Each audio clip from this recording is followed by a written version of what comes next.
And hello, everybody. Welcome to our Monday chill session. We're pretty fortunate. Got When I got into the studio today, Cesare sent me a kind of, hey, DM or storyteller, can you help me out with my backstory and background and actually this brings up a good point, and this will be for our Sunday night game, the the the Debtor's Gambit. Um, Brings up a good point. Sometimes open worlds can be very daunting when you get all the creativity you want to start and work on what you want to work. Oh yeah. So yeah, I totally get that. And It happens. and to a certain degree, it's also a little bit about, the um, for some of us storytellers, we begin to realize that if we do that, it kind of means you're going to do some of my writing for me. I don't really have to, you know what I mean? Yep, you're like, let's do it, man. Let's get to it. This is So great. it kind of works out well that way. So Yeah. what's your main stumbling block? What's your thought process? In actuality, the first message that I sent you was in reference to Valev's backstory because I never Sure, got that to you. sure. I jumped into that game so quickly, and it was really more just broad strokes as far as what I And was thinking about doing. that's tonight's game, Faerun Reborn. Yeah, and you asked me for that backstory like 2 weeks ago, and I was like, "You got it." Forgot. Because the idea of a new campaign and new character creation and then having access Well, to all your books, you're now just like, oh my officially god, in 3 games, right? You're in Monday, Sunday, and what Wednesday, right? Wednesday, And yeah. Wednesday. So And they're you're 3 long campaigns, and they're all recorded either in podcast or video, not stream. One of them will be streamed, right. but then the other is just pre-production, and then that's actually being edited. So there's like a week's worth of editing that's going into that bit that I have.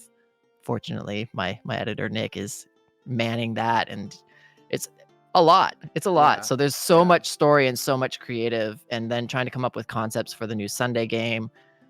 All of like the backstory possibility ideas have been just like on flood, and I feel tapped out. Yeah, no, I I get was like, I that. can't even think. I know what the basics of Valev's backstory. So for anybody who doesn't know who the character Valev is, I took some bits of like a Mowgli story and combined it with some other stuff. So instead of being raised by a pack of wolves, Valev is a young wild child that was raised by a pack of, or I don't even know, a den of bears. I'm not sure I what think a den the, of bears would be appropriate. is that right? Yeah. Um, so he grew up, had mother, father, couple sibling cubs, bears as well.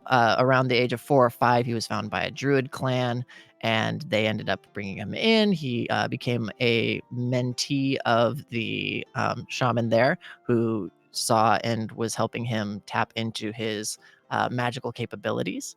Um, and then he kind of grew up back and forth, just working and helping a couple of the wealthier people in nearby towns with certain tracking or expeditions and stuff like that, helping getting rare artifacts and bringing them back.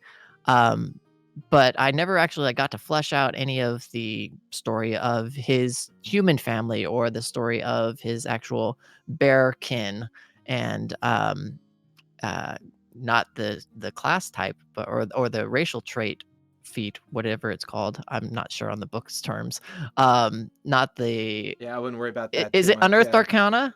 Is it UA for the Bearkin race? I don't know because there's probably about 20 different homebrew versions of bearkin. Yeah. So There's the here's the thing, koala right? bearkin, So the polar bearkin, all kinds. one of the things that could be overwhelming is that I can't really control all the homebrew. I can Right. control my homebrew that I build, but I really do like a lot of the homebrew that the community makes out there. Mm-hmm. So I kind of let it all fly and then we talk about it. So I think your version of the Bearkin could actually be a D&D Beyond homebrew community one. Mm-hmm. May not be a UA one. I'm not entirely sure. I didn't really look into it because I You know your stuff. I'm not worried about I that. don't. No. I Well, don't. you I know haven't what you done want. anything with that one. There's that one wild shape that you said, and this is why I love the homebrew aspect of everything, because while I was just like, yeah, it'll be great. I could wild shape into a brown bear, and it could be, or a black bear, and it can be like that family, right? But then you threw out the idea of, but what if you have a special wild shape to where when you wild shape, you actually are transforming into that totem bear kin, Right. because he is a barbarian druid, so he has totem of the bear. And then you keep your Velev stats instead of when you would normally wild shape, you take over a majority of the stats of the creature that you're, Right. or the beast that you're wild shaping into. And Right. I thought, oh, that's super interesting and intriguing. So then I had to start doing, like, looking up the research on what the bearkin stats were. And in actuality, I could have just like started making them up and being like, what do you think of this? And you could have looked it over and been like, tweak this, this, and this, but that's good. Like, I'm like, wait, what? Oh yeah, this is unbridled creativity that we're working with, and we can do whatever the hell we want. Oh yeah. So that's kind of what I'm working with, as Okay. far as And what was the name you starting came up Valev's with for backstory. your Sunday night game? Oh, Omni. Omni. That was the Omni one as well. Yeah, yeah. So So, Omni is a changeling, yes. and it's going to be a they them, we our character, because they take on the personality and the physical traits and the voice of a particular Oh, good. avatar That for a makes me while. feel good because I like having two shows that I could practice that in. Because with Shannon's character in Friday Nights, I've gotten Hmm. really good at the pronoun that she uses. Yeah, yeah. And having another one is really awesome. That'll help. I'm gonna have Yeah. trouble with it. Anytime I go to say something, there can be no. That's one of the things that I am, as an actor, I'm gonna have to like think about. It's not a necessity of, it's us, the party. It is Right. always going to Right. be the party, not me, Omni, as a changeling individual. And that's the mindset. I'm just so I could say the right thing. And so I think we should do this. Nope, it's always going to be we think, Yep. No, I agree. which is 100%. fun because that's going to be challenging, and it'll be a nice. And then also so many accents, so many different dialect types. Like I could be all of the things. I could do all the voices the whole time. It's going to be great. Well, But yeah, I yeah. need a backstory for them as well. So Yeah. Well, changelings, obviously, there's a lot of established lore for changelings. right. In fact, I'm going to bring up uh,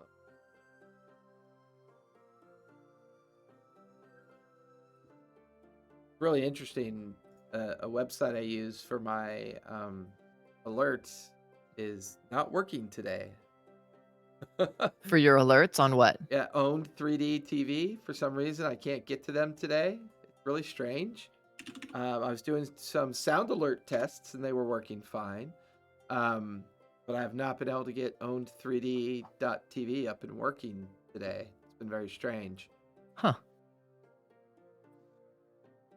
I like to use them. They had a Celtic overlay package I've been drooling over for months, and I plan on getting it because Nice. I like changing up backgrounds and I practice different methodologies of building backgrounds and stuff. Uh, I ended up getting this one from Nerd or Die. Yeah. They have some pretty good packages too. They also have really good breakdown on their packages, where they have it scaled from $10 to $60. So you can go Oh, in and nice. just choose the pieces that you want to buy. Like I'm not a custom designer kind of person. I don't Hmm. have enough. I mean, I can set up a kind of fun overlay like this and make it pleasant, but I'm not a Photoshop person. I don't know how to open up a layer of Photoshop, and Hmm. do that hyper creativity and then add a layer to it and then add a layer to it. I know my Right, right. limits. It's important to know your limits. I write stories and I tell them for people to enjoy. That's my main thing I'm good at. I Um, like it. so It works. it does. So Changeling, Yeah. I want to quickly do something here. Keep the E in it. Oh, they do. I hate that. So it's interesting because Changeling is a monster, right? I mean, for all intents and purposes, it essentially is a monster. The lore and its overall understanding of what it's capable of has always been kind of monster interpreted. But with the advent of 5e and finally having that kind of homebrew digital creativity and the other things that make the storytellers' lives a little bit easier, there's now a lot less monsters that are being labeled, and now you're getting hybrid, lineages, right? So, right.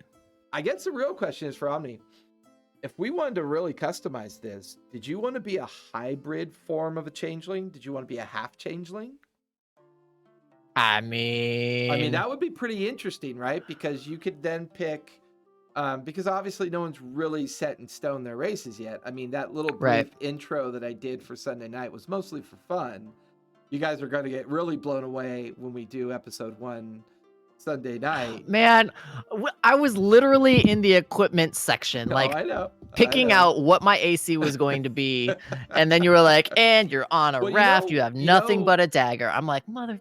So because of some recent things that we've been involved with another storyteller, I kind of did that as an homage to how you can make something forced seem not forced. Sure. You know what I mean? Like, when the other narrative about getting stranded through a portal of time felt very disjointed, forced, and not very enjoyable from the previous show that or game that we were in. And then thinking about a different way you could kick off a session and make it pure entertainment without it making it feel like you're being railroaded.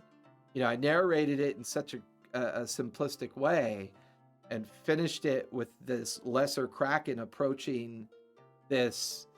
It's a lesser kraken. Yeah. Oh, Remember? I saw it. I saw it, but that didn't tell me much. I'm like, oh, cool. It's a squiddy thing.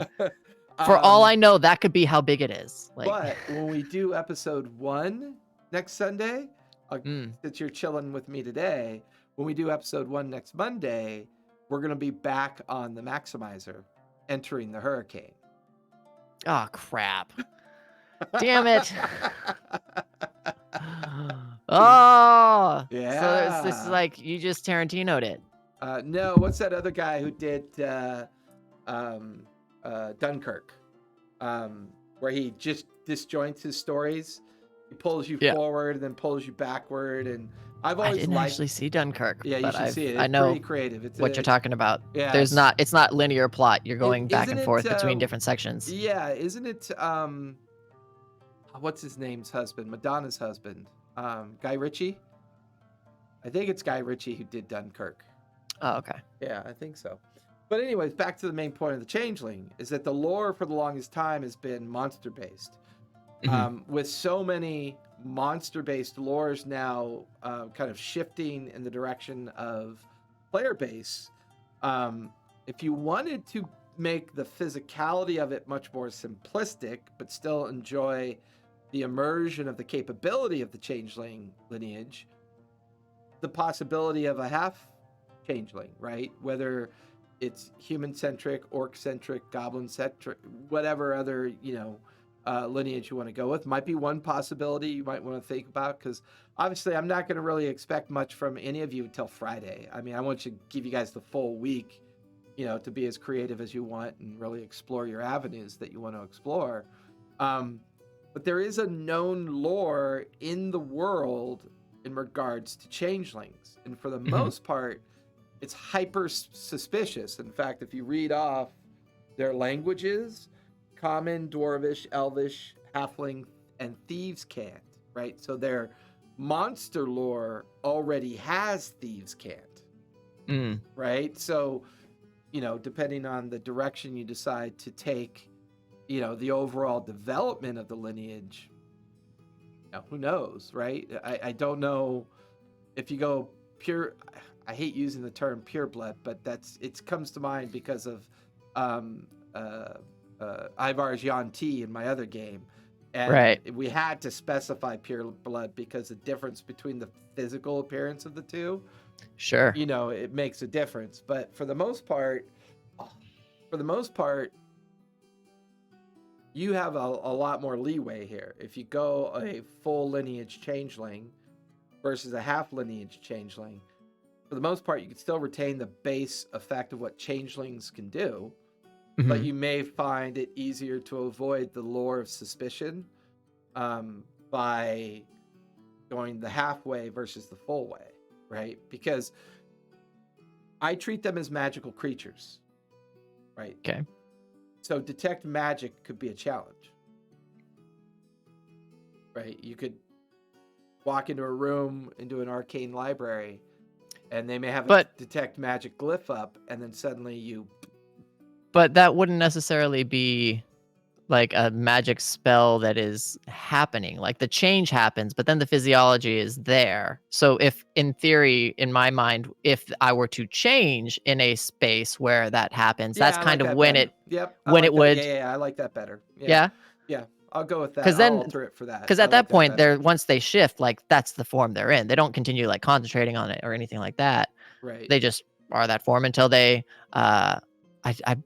don't believe if I read it properly. Maybe it might have been a spell that I was thinking of when if they die, they stay in that form or if they revert back. I don't remember which way it I was think it's in the lore. resurrection. I think it has something to do with resurrection, if I'm correct. A lot of the changeling, so a lot of the changeling lore is like all over the place. You can go to the Wayfinder's Guide to Eberron. There's the Rising from the Last War. I think changelings as a whole have been popular in Eberron because Eberron's a bit more of a steampunky vibe, and I think a lot of people like playing that character as, or that lineage as a steampunky kind of vibe. But yeah, there's a lot of lore regarding changelings. This is true. And I think that might be your only challenge because I'm going to let lore about the changeling exist, mostly because I want you to have an independent challenge regardless of whatever backstory you pick, right? There's, I think as a storyteller designing NPCs, I tend to fall in the category of designing NPCs that are affected by their world, not necessarily by their lineage. So, for example, there is a privateer NPC that I've already evolved that's going to eventually become the leader. You would think his lineage would not allow him to behave the way he potentially may behave, right? If you follow a more raw approach to lineage. Yeah. But his world has shaped him. Right. And because his world has shaped him, it's, it's going to be expressed through his NPC nature, and he's going to be a physicality of one thing, but his nature of the way the world has caused him to evolve, that's going to be the presentation of the theme. So back to your overall backstory approach, right? No matter what, changelings, for the longest point of lore, have been interpreted as monsters, secretive, suspicious, right? So those are things you can consider when developing your backstory. If you want a protagonist-antagonist relationship with your backstory, another way of thinking about it, right? How you form all that background. Like, I feel like Velev is a protagonist because he's a young teenager. He's got a lot of ideas. Yeah, he's on his like hero's quest, trying to go out and discover himself. He's the young Hercules. Exactly. And the reason why his backstory is important to me, because Derek has already met the Dryad, right? So because Derek has met the Dryad, there's a lot of nature things beginning to happen, because that has kind of a hook into the major arc that's happening. I mean, finding Silverhand's tomb,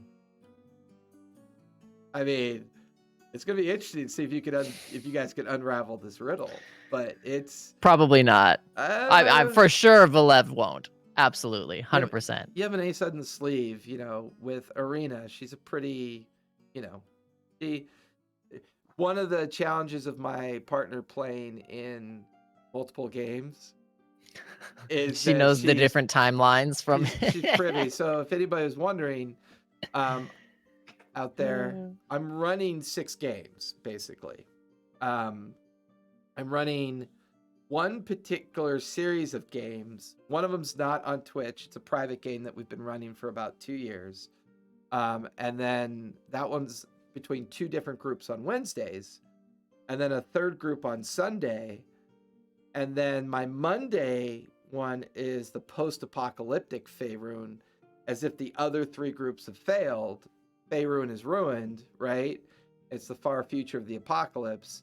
That's the game that Cesare's in for the for that one. And I just realized I forgot to put in our name banners. I'll have to work on that next time. Hi, I'm Cesare. Hi, I'm Jason, the storyteller. I've got a lot of catch up to do, so I unfortunately ran a little out of time today. But you know, this game started about. Really, the game started about 4 years ago with one group. They kind of didn't want to do the online thing, so they disappeared as soon as COVID happened. All the other ones went online, and they were fine with that. The overarching theme is an arc that transcends all the games.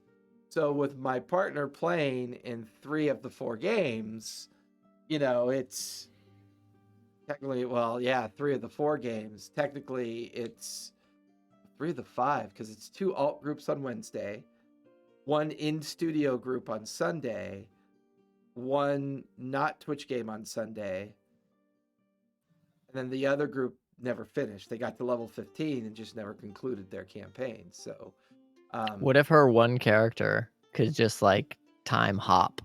She's like the enigma and the thing that ties it all together. that actually happened to one of the characters that in the Wednesday game. He timed hopped from one group to the other. And then I played it into the overall theme of the game. He had a job change and he couldn't play with that group anymore during that time. Yeah. So I created a whole like arc for him to time travel through his order and stuff like that. So, it was, you know, Valev's backstory should be easy. The only reason I asked for it was because the nature plot is starting to kick in with other things happening. And I'm beginning to, I want to get your full backstory before I develop the person that taught you how to be a druid.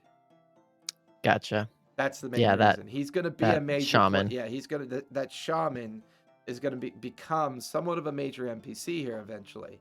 That you guys didn't take the bait for the Red Wizards of Thay and the fact that they had sent one of their ambassadors down to talk. This might have been before you. Before me. Yeah. The other part of the group didn't take that bait.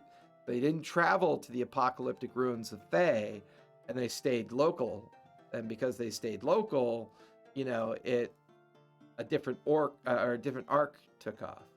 So if any of you players out there are stuck in a game that you're railroaded in, you can exist in an open world game. It is possible. You can ask Valev or Cesare. He's in 2 of them. Tell me something about your Wednesday game. How's that one playing out in your mind? Your Monday backstory is easy. I think you already kind of have ideas for your Sunday. I think maybe some scope or feat or other changes might be required to maybe evolve it the way you want to evolve it.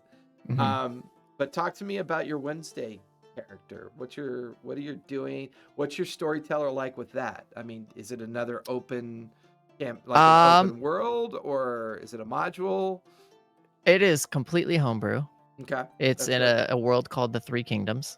Nice. And my character is a dragonborn who has wings and a tail. His mother is a half dragon and his father is a dragonborn. Gotcha. That's where the tail came from. That's pretty cool. Yeah. He doesn't show off the wings all that often because it's bizarre for them to be there. So he kind of tucks it away and hides it. Like the half orcs that file down their their tusks. Yeah. He always keeps his wings kind of like not bound, like actually with fabric or anything, but tucked away under his cloak. But actually with him, his character creation was the most in-depth I'd done or I've gone on any type of character creation before, because it wasn't just I want to create the sneaky boy or I want to create the Right. this. Um, we had to make sure that all of our characters were going to interact well together. So we first set up um, individual character creations, like what class combo are you thinking? Are you thinking of multi-classing? What do you want to do? Right. How do you want to? Do you want to be a spellcaster? Awesome. Okay. So with those different builds, what personality traits would you associate to those different characters? And then we would go through and cross reference and see, okay, well, this person has a hero character who's very charismatic that can be a spellcaster. That would be a really good hero spot. So we would need a lancer character to counteract that. And then those two will have a very good dynamic. We also need a heart character, or we need the thinker, or we need. Now, you So we guys, found all of those different roles that the inter-party dynamics could play off of each other. right. And then we started to go to work on, all right, now we know what their characters and their personality traits are. Let's build where they're from, what their life was like growing up, what their parents' relationship was, like just all of the details about it. So are you starting off by knowing each other then? You guys are already fast friends, or are you still kind of So aloof and still it's a kind of group of 4, okay? and we're paired up. So we have met. So one of the other players that my character and his character know each other, um, they have recently met, just maybe a few weeks prior to when we're going to be starting in the first episode's storyline. Gotcha. And then there's going to be an introduction scene where our characters are off doing our thing as we're on our way to meet up, happenstance wise, with the other two characters. So we're doing a little bit of a two of you know each other a little bit beforehand before the party actually comes together for the introduction. Gotcha. Gotcha. Huh. Interesting. But it's an open world. Has he defined it as an open world, or has he Yeah, defined an arc for you to start off with? no. Okay, cool. Perfect. It is open. He has very much an idea of where he wants to take the campaign, but like we talked about in each country, we're starting off in a country And is called he going to be on Edoras. Twitch? It is a pre-produced one, so we are going to Gotcha. do a Twitch kind of like maybe once all of the season 1 episodes are done, we're going to do a massive full campaign stream, like Right, right. however many hours it ends up being for the first season. Well, Critical Um Role does that now because of COVID. yeah, They pre-produce and then they release it live. So if yeah, that's the plan. yeah, I mean it's a lot safer for studio games to keep doing that for now. That's why my studio doesn't want to open till July because I don't have the ability to really, manage that. I would Yeah. rather, go back to the studio like normal and live that way Yeah. for my And we're also future thinking of it as games. a podcast, more so for audio entertainment. So as we're chopping it all down, we're cutting out some of the time it takes to check up what a spell's details are, or like work out game mechanics, or like, Yeah, but you know what? People love that, man. It's part of yeah, that whole listen and learn prospect. yep, Um, I don't know how much of that you want to chop out because, I mean, maybe getting up and going to the potty or getting up and getting a beer, you could chop yeah. out. No, it's But most of the interruptions and stuff like that. okay, Like, so it's not just a straight up raw. This is the whole 4 hours of the stream. gotcha, We're trimming the fat on it. gotcha. Okay, But we also are going to be creating content where it is a bit more edutainment, where it's the actual breakdown of mechanics. And in last week's episode, so and so tried to do this, and we had to go bop bop bop bop bop, and kind of just like give examples in order to, one, have more content, right. uh, but two, have different types of content, because a lot of the times it's hard to sit down and listen to a 3.5, 4 hour stream of Well, yeah, an and episode. it takes me 3 days to listen to Critical Role. Yeah, Because I consume it in chunks. Which begs the question: the platform that you consume it on really helps you as well. yeah. So You definitely it's find out wherever you're going to end up posting. Let the platform not dictate the formula for what you're creating, right. but let it influence like where you're deciding to put stuff. Like the YouTube, it's we're not going to be streaming to the YouTube channel, so the YouTube platform can be all of the produced, chopped down, streamlined. Right, Speaking of which, like this is the type of thing where we'd be like, all right, pause. Cool. All right, thanks, Diva. right. That's Doug. You know him. He's here all the time. This is his space too. Okay. So it's trying to give a more refined product, or something that is just a little different from what people are already used to seeing. And right now, the live streamed you see everything format is what people are used to seeing. Right. So That's we true. chop it up, make it a little bit shorter, make it a little bit easier to digest in the overall length of Have things. you seen Realms Apart yet? Realms Apart? Yeah. No. Take a look at that one. That's exactly how they do it. Exactly how you're Okay. describing. The only difference is they don't use cameras. They Mhm. use the art that they custom make for their game. Oh yes, I have seen that. Yeah. It looks It's Scabby. so I cool. believe it's a Scabby Rooster production. He's got a Discord and a Twitch channel that I follow, and I pop into his games all the time just to kind of, Mhm. I like the creativity. And there's a couple people on his at his table that I like their creativity as well. Yeah. The gal that plays the goblin is amazing. I love her. She's just so cool to watch. Maddie's excitement at getting to be half goblin I know, was right? just absolute joy Right? last night. It was I so can funny. tell. I like how you didn't mention that we were going to do Zero Session on Twitch. That's pretty funny. I didn't remember. I was like, yeah, I mean, it's on Discord, so if you want to turn your video on, that's fine. If not, audio's chill. It's cool. It's just session zero. It's like it's no big deal. Yeah. She's like, oh, okay, Okay. camera ready. Meanwhile, she's like gorgeous. Yeah, she's great. Oh, right, Calista. I know Maddie was adorable. And it's funny too because the way I have my camera set up, when I look to the side to check out where It looks like Twitch you're is, staring it at the looks like chat. I'm looking right at chat.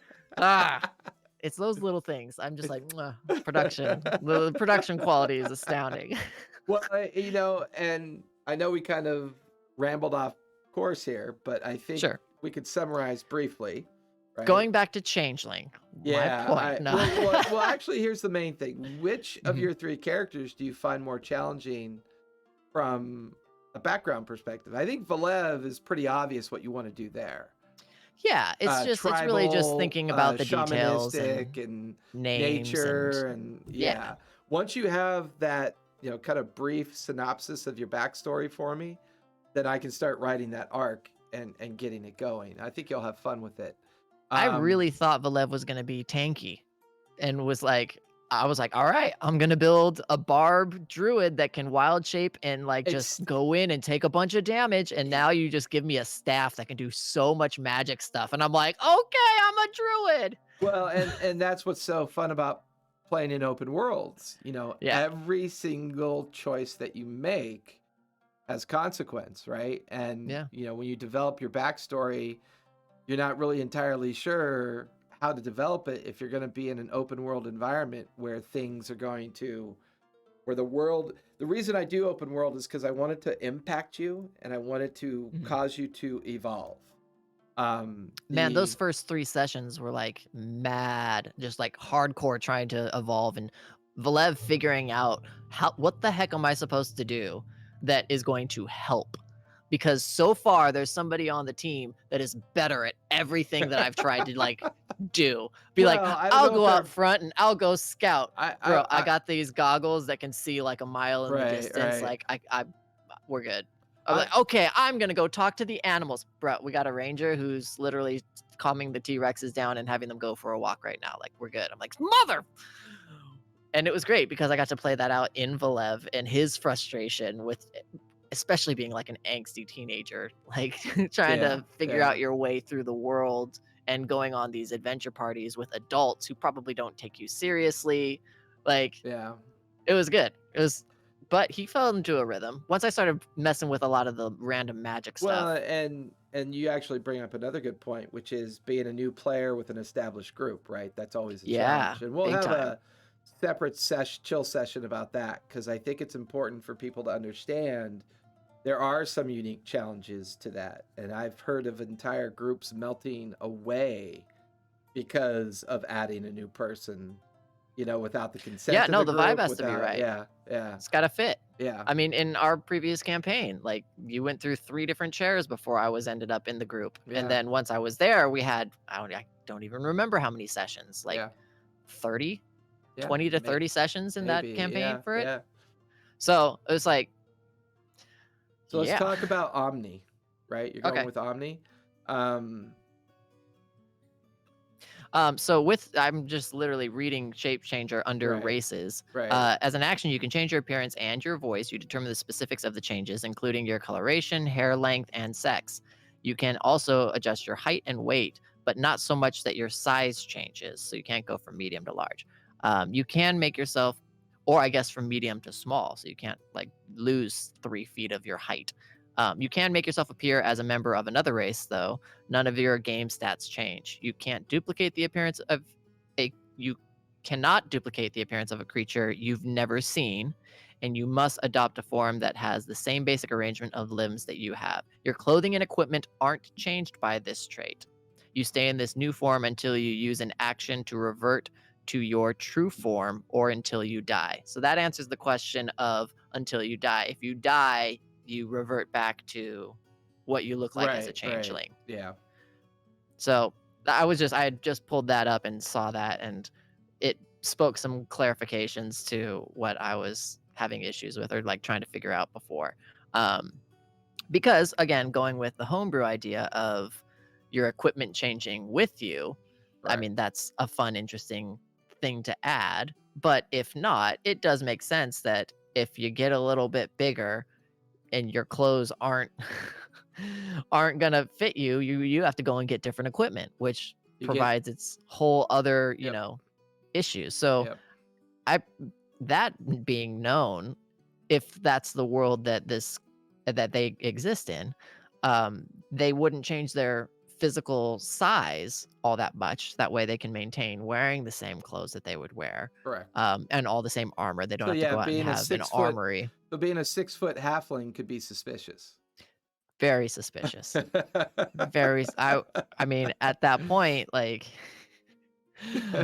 but if you can change your height, I mean, what is a small character's a dwarf is considered medium, right? Yeah, I Halfling and mean, goblins, so 3'6", yeah, so a little bit there higher is a than that. mechanic. There's a mechanic in the rule base that allows us storytellers to at least to know the difference between tiny, small, medium, large, Mhm. huge, and gargantuan, right? Because Right. we know that built into the rules Yeah. are ways of gaining advantage, disadvantage, proficiencies, and other things Mhm. because of the difference between you and an opponent, or Right. between your opponent and you as a target, right? That's mostly a mechanic that's encounter driven, right? And here's the thing, right? If you're sitting at a table where every session is an encounter, it's going to influence how you build your tune. It's going to influence you Sure. how you build out your character. Yeah. Sitting at an open world table, you may go 5 sessions and then finally have an encounter, or you may go 2 sessions, have an encounter, or you may have 2 back-to-back encounters and then go 4 sessions. You know what I mean? It's like it's a lot harder to gauge your balance approach, because if you're not in a encounter specific driven game every time, you have a little bit more freedom to be creative with your character and that backstory, and allow that backstory to kind of evolve and play out at your table or at your group, or whatever, wherever you're sitting. So I kind of see Omni as almost like a hermaphrodite style creature, Mhm. a kind of gender neutral, um, very much neutral identified. The question is, as a changeling, do you see the world through those type of eyes, or are you going to allow the world to impact your backstory, right? Because if you take the natural suspicion and some of the other lore, Mhm. do you want some of that to impact your backstory, or are you just going to just throw cookies in the oven and see what you get, kind of thing? Um, I don't know. interesting to be in a position to where like you're also kind of like building the lore of the world Mhm. at the same time, like Yeah. by choosing character traits, which is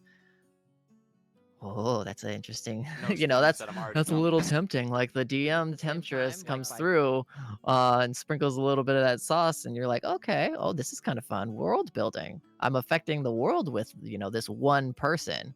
That's very interesting. But yeah, Well, to I be don't know. I have to do a fair, little bit more reading on the yeah. lore. To be Um, fair, one of the things I stipulated in the zero session was that the world is at a fulcrum of point of time, right? mhm, We're transitioning from a period of time into the evolution of something that is going to affect the entirety of this portion of the world that you're in, right? yeah. The theme of the game is the origin story of the Revelry, the Mhm, origin story of Darktoe, right. and the origin story of the evolution of the Plank King, and what does that mean, and how does that all come into existence, right? There are some baseline lores out there, but for the most part, it's absent. For the most part, it's just a timeline. Mhm, So this game is about effectively maybe being a member of that group that does change the very nature of the economy of scale, the political environment. Um, so there is a great opportunity that you're going to have with potentially being influential on the shaping of the world for the most part. mhm. So it plays out. The more I think about it, the more tempting it is to have equipment that morphs when you morph as well. Like, I don't And necessarily need to change size all that often, but being now, able to just have my entire appearance and disguise switch. so if you do go that route, the only limitation you're going to have is you're going to have what's called a natural armor class, Mhm, right? You'll have a natural armor class. So if you morph to make it look like you're wearing chainmail, you're not technically wearing chainmail. Follow gotcha. me?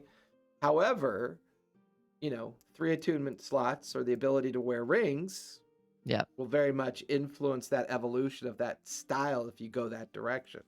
Mhm, Right. However, if you take on the direction that you just wear equipment and have to make sure it fits you based on the variations that you change into, yeah. then you go that route, right? So it's an either or situation. Balancing it, I mean, the spell disguise self could do all that as well. As it far as can, just like, yeah. if the attire isn't right, having disguise self to make that look what that way I would still have like the normal gear that I would wear, Yep. and that wouldn't be an issue. But yeah, disguise self has time constraints. Yep. And you know how much I love time constraints in my Oh yeah, games. yeah, yeah. It's great. It's awesome. So So I guess with that, yeah, how would we work out what a natural AC would be for? So there's a rule as written, right? The raw interpretation of an unarmored armor class, right? So Hmm. the so typically if you're unarmored and you're considered humanoid, it's always an AC of 10, right? Gotcha. Um, but I was thinking of some really cool things we could do with your character. I was thinking about I think I came up with a better idea for your special trait. Because you know how we were talking about you get one Yeah, free special trait? then flavor feats. Yeah, so I think as a changeling, That was just for you, Vince. as a changeling, you have an innate ability to blink. Oh, that's one of their racial like or that's one of the sorcerer's meta magic options? Or you Correct. can teleport, right? No, no, blink means if you're in combat, you're Oh, to a different plane. no, you're phasing in and out of existence in like nanoseconds of activity, like blink Uh-huh. dogs or Yeah. the cloak of many eyes and some of those other ones. Yeah, So you go to a attacks against you are made with alternate dimension? Yeah, you like blink out and blink back in, blink out, blink back in, right? And you could pick whatever plane you want to do. But that means any attacks on you are made with disadvantage, right? Mhm. Then we could come up with your own custom natural AC where I can say, all right, based on your dex, based on your natural trait of being able to blink, and your combined lineage of the evolution of your character, suddenly your natural AC might be a 14, right? Right. Which would then encourage your character to go on shopping trips or on treasure hunting trips looking for, rings of protection, things that add to their AC. Yep. So I already have in Circlet of mind, defense, ring of yeah, protection. right. That's like +4 right there. Right. So I kind of feel like I've never been a fan of natural armor class when it relates to humanoids. I realize that a humanoid monster natural armor class is predefined because they're a monster classification. They're not necessarily an NPC, protagonist, antagonist, player character classification. So for example,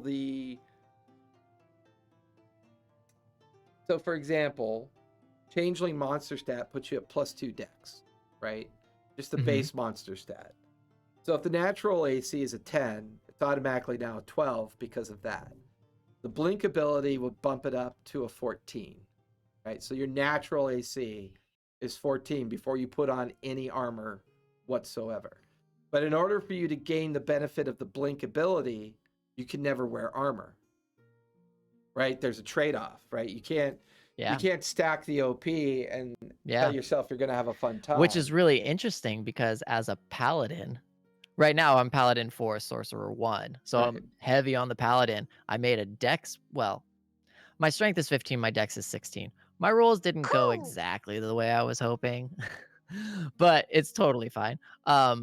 I could put some into dex a little bit later, hopefully maybe through some feats or something. Right. But with a dex of 16, like a +3, it's respectable. It's respectable. I mean, but for something that normally paladins, you see them up in like plate mail and like they are tanks. Like they are jumping in with 22 ACs with shields and like full plate and just like going to town in their melee. And I was like, well, that would be really cool. But what if it was a paladin that wasn't like, I'm a holy fighter and I'm going, what comes to mind when I think paladin is like Diablo. Right. Like in a full suit of armor, freaking knighted up, swinging a massive blade or some other type of thing that is doing a crazy damage. I've also been working on a feat called the Grace of God, where if you are a paladin with a certain pantheon, and when you hit a certain subclass level, you can opt for something called the Grace of God, which gives you a natural defensive aura that's passive. Oh, nice. Right. So yeah. I like so it's kind of like that aura of protection type of. Right. But the difference is it's 24/7, it's passive. As long as your faith to your God is still devout and you make it to that level, it's never has to be invoked. It's just an automatic thing that happens. So while we're talking about faith to a god, I thought the Oath of the Open Sea was really intriguing because I don't think it has to do much with the gods, and it was more so in my mind like this person is pledging their life to like just the adventure and wildness that the sea offers. I would agree with that. That 100%. life, and being a paladin, I would put them more on the sea is a majestic but also insanely dangerous place. And the paladin mentality or characteristics that this person would have was that they are going to do everything that they can to try and make the sea, not tame it, but eliminate any sense of evil that would like cause the sea or, nature in that sense harm, be it monsters, demons, devils, whatever the issue, or humans for that matter. If humans are messing up the sea, like he'll want to go and they will want to go and rectify that. So it's Oath of the it's the Oath of the Sea, I believe, for paladin. Open Sea, maybe. Let me pull it up. Dune to Beyond. Sacred Oath. Yeah, it's the Oath of the Open Sea. It's the Critical Role one. Yeah, sometimes my search parameters get a little bit clunky. So So, oath spells you get at 3rd, 5th, 9th, 13th, and 17th level. I don't know how many of these paladin levels versus sorcerer levels I'm gonna get, but if I want to do the magics a lot well, I later, mean, and I'm it gonna need is more sorcerer levels. it does tend to focus more on the way that uh I always call him Grog, and I don't mean to call him Grog because that's season Ford. Ford. Yeah. Um, Ford, he went from technically, I think he was toying with the idea of going with Krakatoa, right, or Ukatoa. Hmm. Um, I think the problem he had with Ukatoa is I I I think he didn't really understand how innately chaotic Ukatoa is, right? Oh, you're just trying to use me to free you from your millennia of And capture and torment? right, and I think Thought maybe we had something Travis, special, bro. yeah, I think maybe Travis was thinking he could come up with a way of flavoring that interaction, but I think after like multiple assassination attempts and other things that had occurred, Yo, bro, Ukatoa might not be the best thing for you. yeah, Like, so you're the group of friends having to talk them out of a bad relationship. Like, he doesn't even love you. right, so I think going with either the Wild Mother or the Stormlord, is doable, or Hmm. pick one that you feel kind of matches that flavor, because gods in I my mean, worlds are lots of fun. They're a lot of fun in yeah, my world. yeah. So Oh man. I mean, the yes, Wild Mother would be interesting, but I kind of was looking at a lot of the lightning and water, like the tidal wave that you get. You get call lightning and you get tidal wave at 9th level. I don't know if I'm gonna make it to 9th level, but create or destroy water and expeditious retreat, those are really great things to use on a ship. Like those are really helpful, yeah, you no, know? they are, Wind, absolutely they are. marine layer, fury of tides for your channel divinity options. Those are great things. Um, yeah, I would probably say the Storm Lord at that point, because it's more the danger that the open sea offers is the excitement and the thrill and the adventure that they're seeking. Um, and that they want to also protect because, it shapes people. Mhm. You can have a Well, really and great or this is bad experience on the sea. as a freebie, I'll say this campaign is going to be based on the islands, the atolls, specific coastal regions. Its main focus is there. Could you end Yeah. up in the Morrow Valley or the Ashen Peaks or some other place? It's possible, but for the most part, this is meant to be a piratey kind of theme that you guys can immerse yourself in. But then Yeah. again, there's always the consequence of choice, right? The consequence of choice is always that one thing that kind of lingers out there like a baited hook. Yep. So Valev's backstory is solid, I think. I think we're good on Valev's backstory. Um, ish. Yeah, I I mean, mean, the details is what is trying and a bit I'm mostly tiresome. my expectation was a shamanistic leader in charge of a tribal unit Hmm. that lives kind of like the 13th warrior, like a den of bears, and they kind of live that way. And they also inspire other natural realities as well. Hmm. But they are 100% shamanistic. They're 100% druid shamanistic. And they follow the flavor of the totem of the bear. I've Yeah. already kind of got my framework written out in my mind and in OneNote in regards to how he's going to plug and play into the adventures. Yeah. But I don't want to force a protagonist narrative on anybody. So the No, idea no, of but the as backstory far will as help me kind of do that. where like if you wanted to bring in his family, his actual bear family, cool. Like I haven't given thought to he has siblings. One of the cubs had died recently, which is why the mother bear like kind of had found him and taken him in.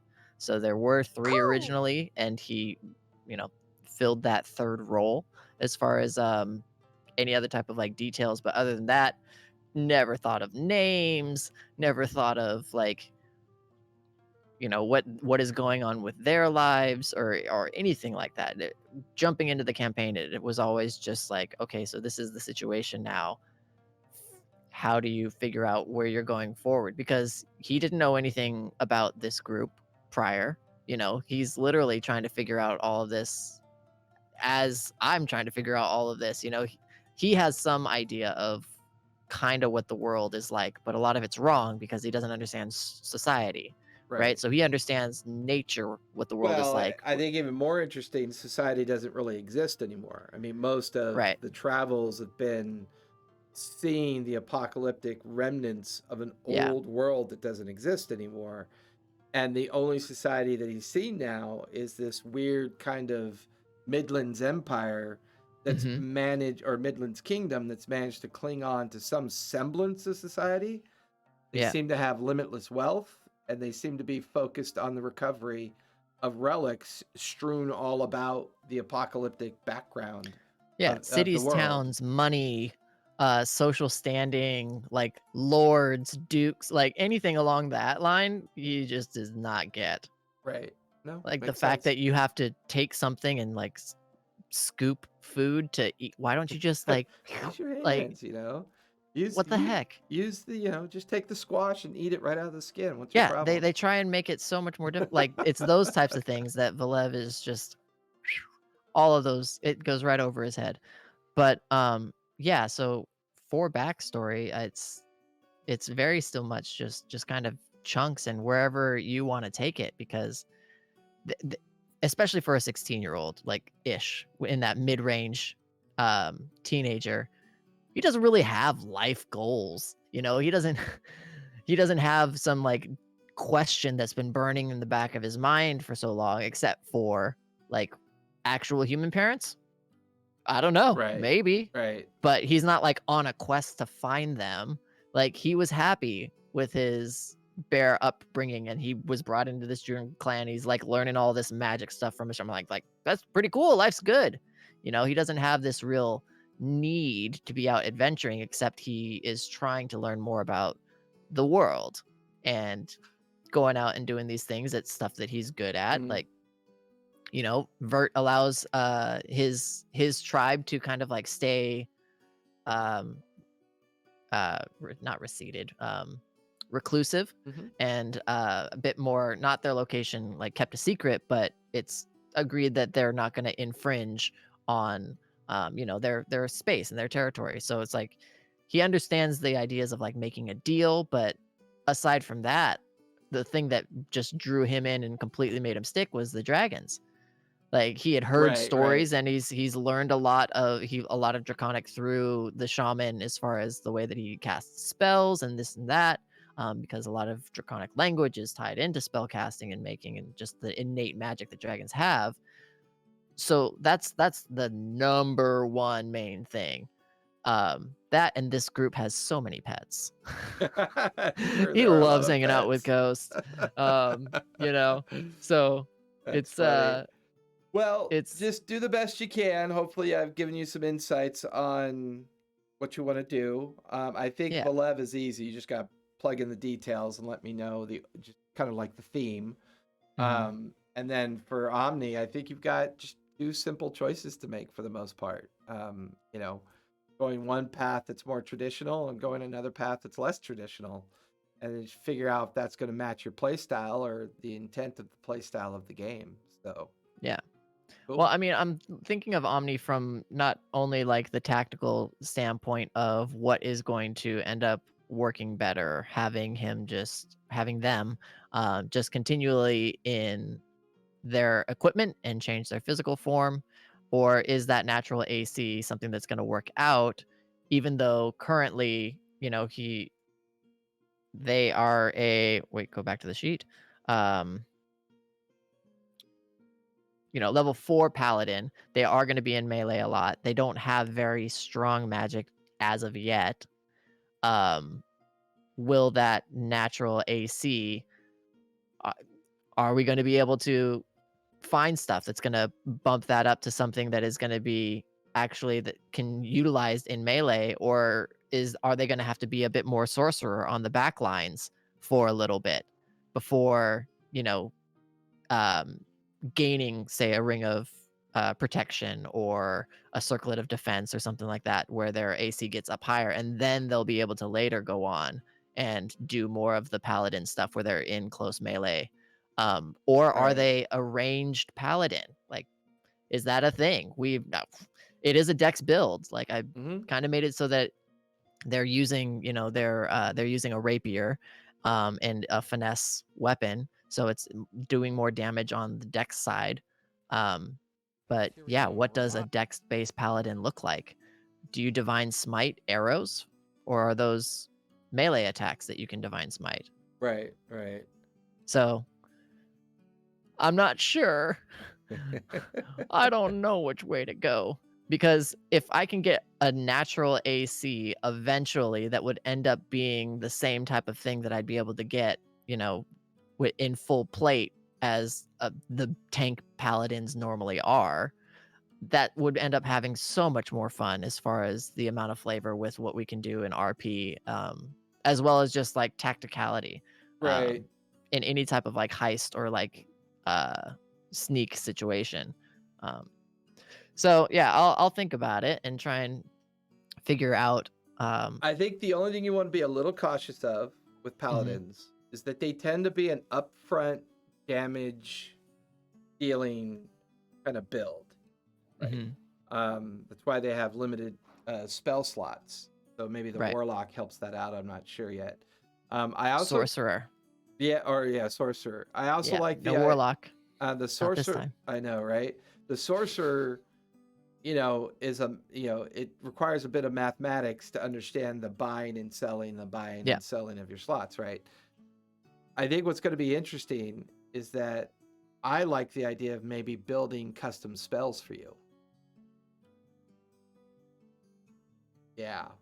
Like, I mean, that sounds really cool, but it also sounds like it's really confusing, and I don't know how to do it in D&D Beyond, and most well, of the time no, I just that's look at what easy for D&D me to Beyond do. tells me to do. That's easy enough for me. What I mean custom spells, I mean in the Uh-huh. sense that as your role play evolves and you Mhm. want to flavor how your spells work, maybe you come across a book or a tome of some sort.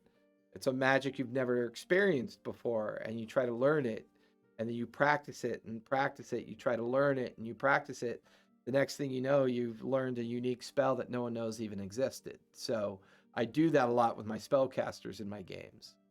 Well, that's super cool. So that way, I created a magic called matter magic that allows you to manipulate the physical matter of something, and then you reshape it, you pour it, you turn it into something else, you turn it into a defensive mechanism or a weapon, or right. So it's called matter magic, and it's something Cool. I've had that around for like a long time.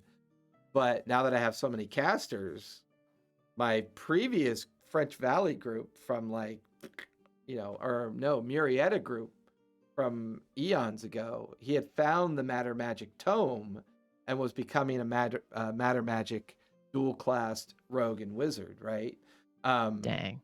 so unfortunately, the campaign petered out because of COVID, but it's just one of those things that my muse is to invent things that I think you might like, as long as you roll a high enough investigation to find where I hide them. Mhm.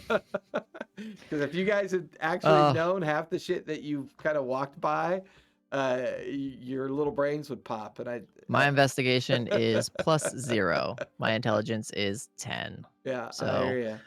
I was going to have this character because their charisma is maxed.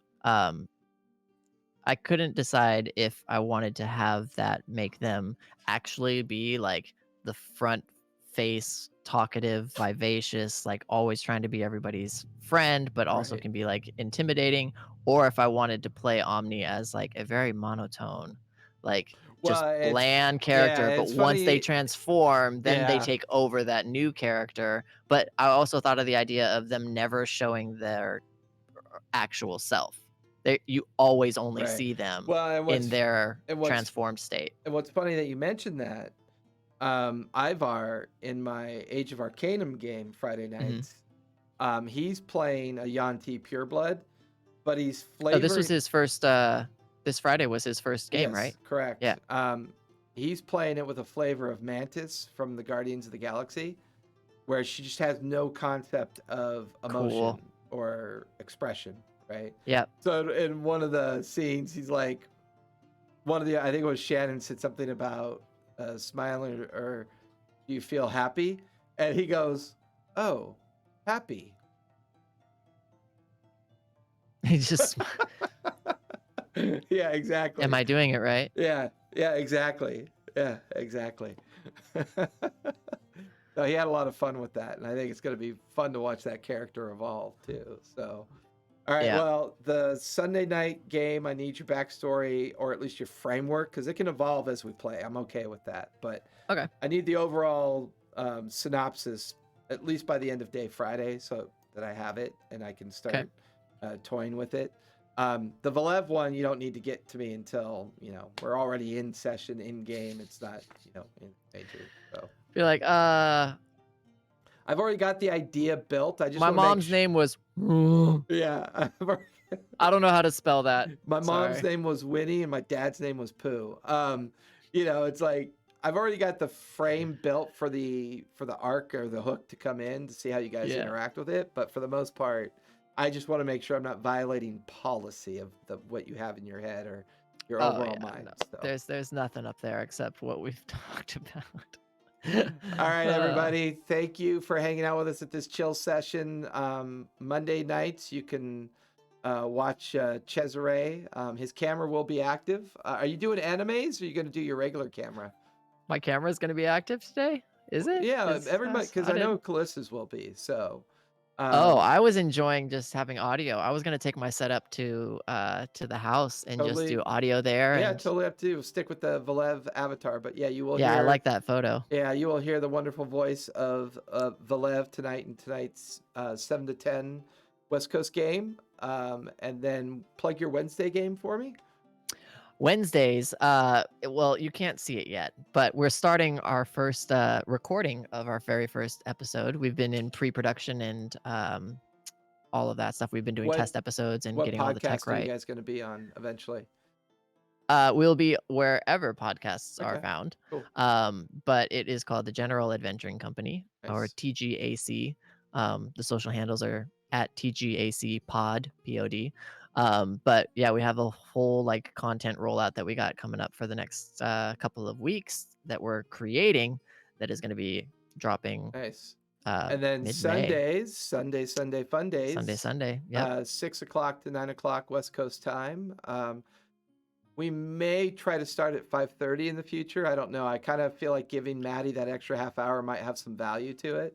Oh, it would be great. Yeah, so as long as Shannon can get there. Yeah. That's the main thing. I want to make sure that both Shannon and Maddie benefit from the conversation first before I just summarily do it. So 6 to 9 on Sundays for now. That may change because with Maddie being on the East Coast, I'd like to give her that little extra bit of time to manage that. So, all right, everybody. Thank you. Thank you, Cesare.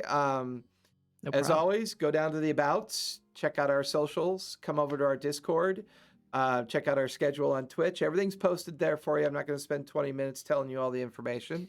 Right down there. It's right down there. Check it out. Right down there somewhere. But thank you for joining us, and everybody have a safe Monday, and see some of you tonight. See y'all. Bye. Bye.